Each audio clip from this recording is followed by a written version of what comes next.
Hello everyone, my name is Anindita. I am an early child care and education coach at AB Global Institute. Today we are going to discuss as primary or nursery teachers, how can we develop or design a critical thinking curriculum for our pre-primary students. Now, when we plan the curriculum for the preschoolers, we must be constantly mindful of the skills we want to develop in the children. One strategy is that of observation and comparing and contrasting two objects. Now, the children love to observe everything very minutely and they notice the similarities and differences. For instance, take the example of an apple and a tomato. You could probably do this while discussing about fruits and vegetables or maybe about healthy food. Now, encourage responses from students and plot them on the board and ask questions related to the size, the shape, the color, taste, where they grow, etc. So, the children will bring all their experiences to the table. And just imagine the vocabulary development with this activity as they will speak up and try to form sentences. Now, we can also develop critical thinking through fairy tales. For instance, you have Red Riding Hood, there is Cinderella, there is Snow White and the Seven Dwarfs. Most children already knows these fairy tales, or even if we are telling them the story for the first time, we simply tell the story and the moral of the story, but we normally don't extend these stories to anything further. We don't link them to the real world, to critical thinking through questioning. So, let's get children to look at the common features of most of the fairy tales.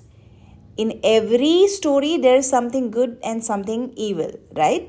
There is some form of magic, or there are generally talking animals.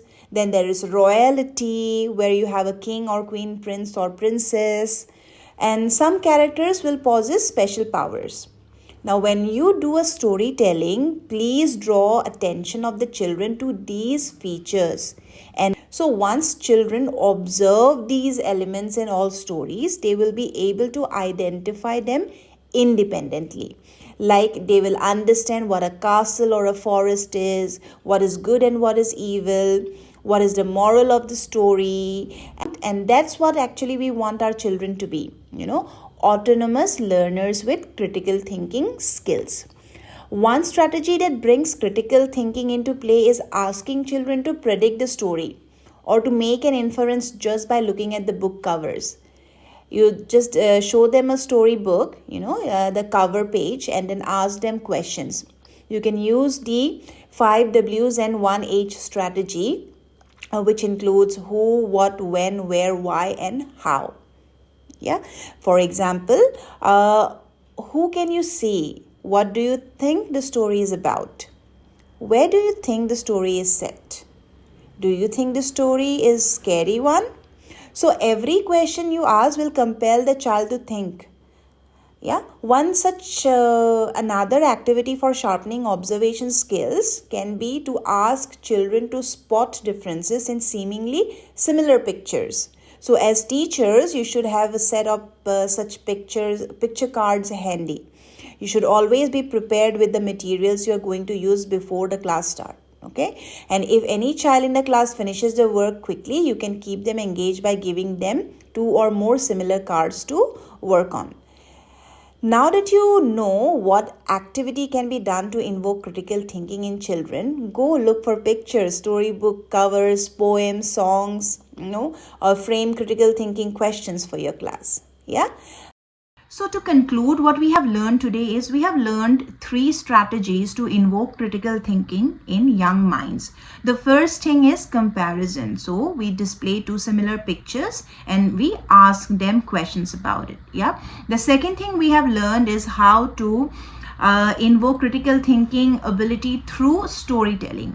We can either show them the book cover, like I said, pictures, and ask them questions about it. We can also tell them that this is how the story ends, But what do you think if another character would have been added in the story? What do you think would have done in this case? Such questions we can ask them.